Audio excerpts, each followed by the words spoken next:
Compañeras y compañeros diputados,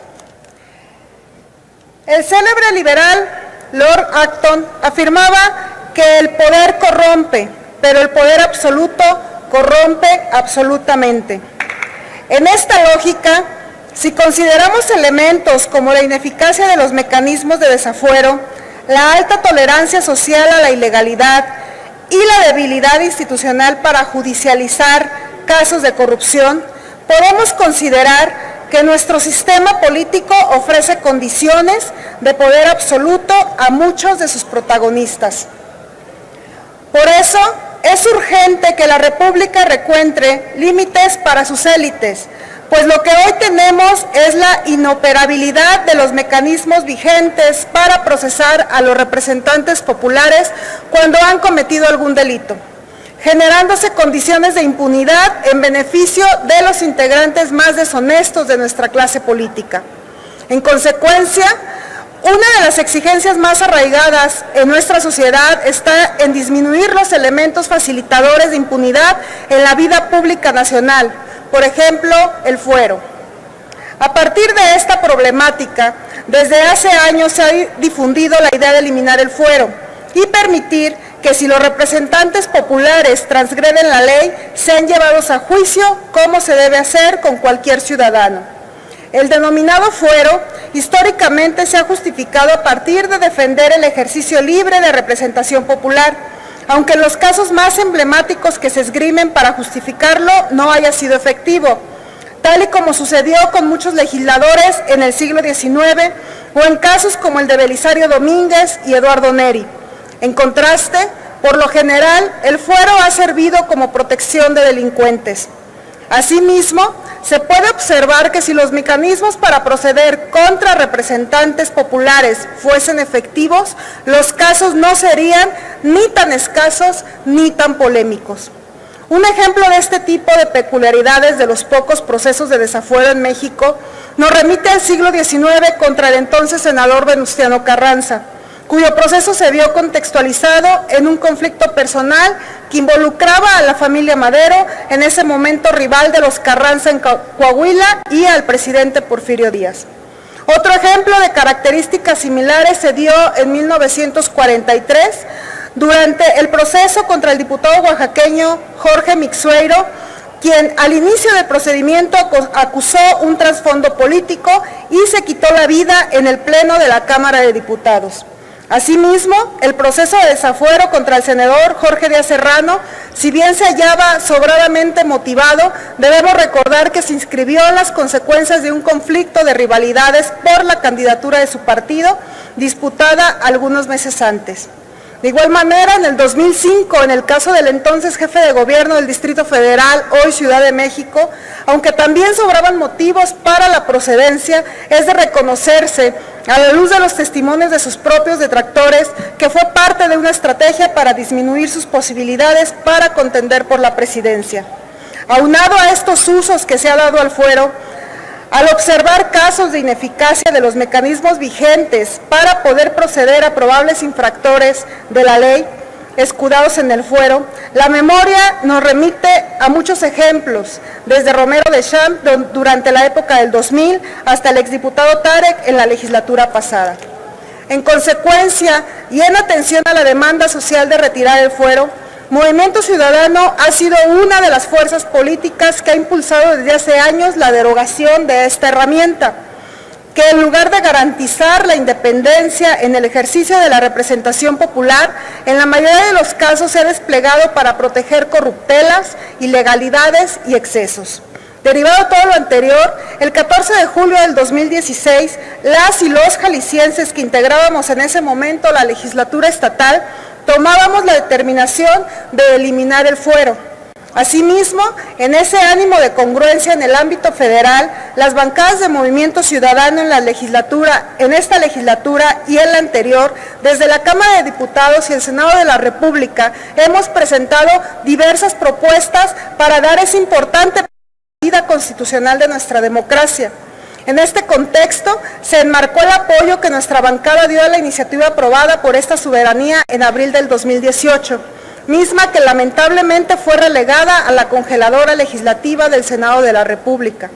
También en este ánimo, el Grupo Parlamentario de Movimiento Ciudadano brindó su apoyo responsable y crítico para formar el consenso que propició el dictamen que esta legislatura aprobó el 27 de noviembre del 2018, que también tuvo como destino la congeladora del Senado. Hoy discutimos y votaremos una minuta derivada de una iniciativa del Ejecutivo Federal, que a pesar de tratarse de una iniciativa corta de alcances y mal planteada, en esta tercera ocasión, las diputadas y diputados de Movimiento Ciudadano volvimos a respaldar este intento y participamos activamente para integrar un dictamen que mejora los errores planteados en la minuta del Senado de la República.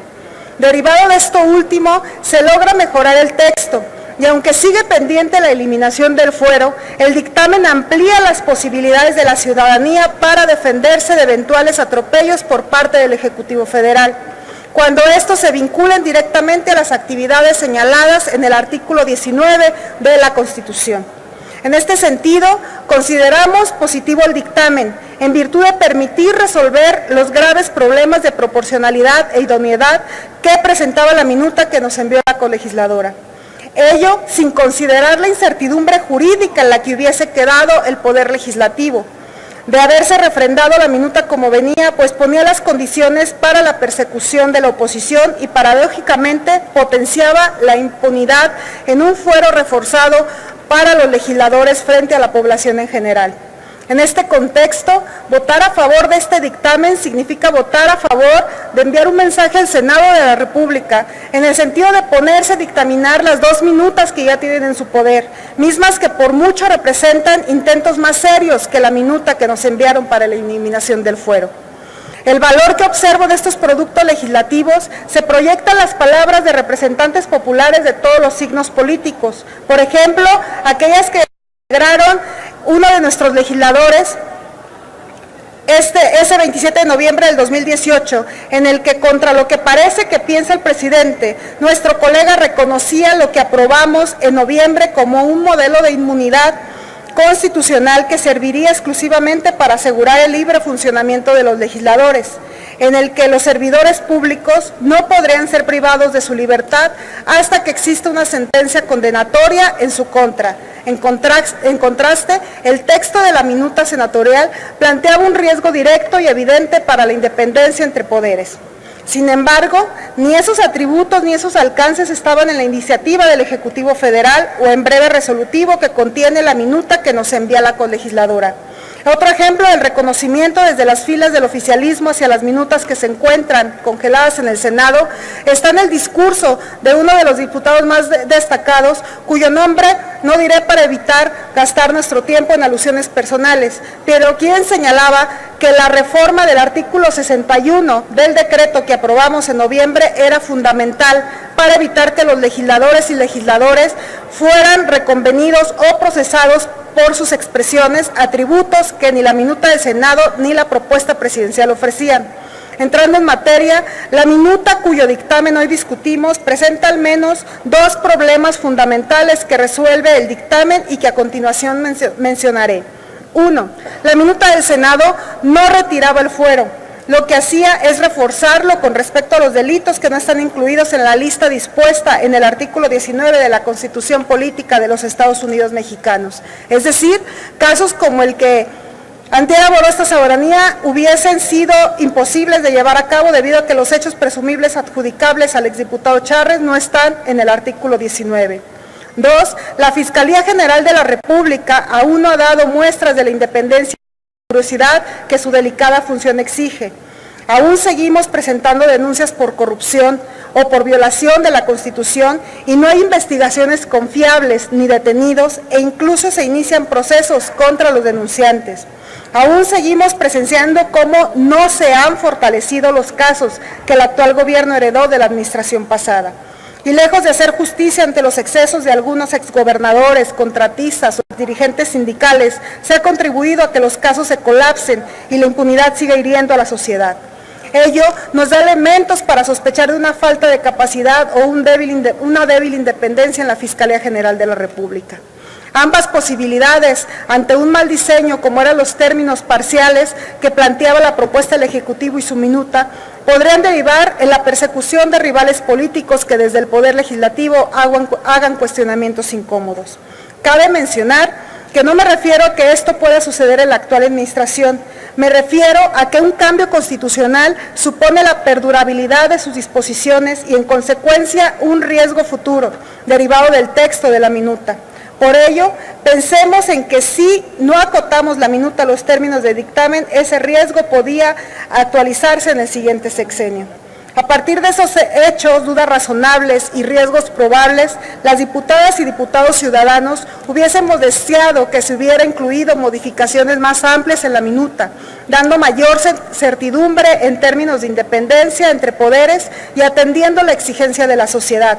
A pesar de nuestras dudas, las diputadas y los diputados ciudadanos somos conscientes de que, como afirmaba el independista venezolano Francisco de Miranda, entre las diversas maneras de matar la libertad, no hay ninguna más homicida para la República que la impunidad del crimen o la proscripción de la virtud. En nuestro país, el fuero es precisamente una de las herramientas históricas con las que han logrado traiciones a la democracia, fraudes a la sociedad e impunidad en los crímenes. Por todo lo anterior y con la convicción de eliminar el fuero para ayudar a desterrar la impunidad, siendo consecuentes con nuestros dichos en otros años y otros espacios públicos y en pleno conocimiento de las repercusiones que tendría para la Constitución una mala redacción en materia de fuero, me permito reiterar que el Grupo Parlamentario de Movimiento Ciudadano votará a favor del dictamen y de darnos la oportunidad de repensar nuestros objetivos y los medios para lograrlos en materia de eliminación del fuero. Todo esto para darle a México un marco constitucional que elimine la impunidad que hasta hoy ha prevalecido con el fuero, sin que ello implique una capitulación de la vida republicana. Votemos pues por el dictamen y si su destino es dormir en la congeladora del Senado, entonces trabajemos juntos con una nueva propuesta, con la consigna de no permitir ni el perdón, ni el olvido contra la impunidad, ni la injusticia, ni abrir las puertas a la posibilidad de lesionar más la independencia entre poderes. Es cuanto.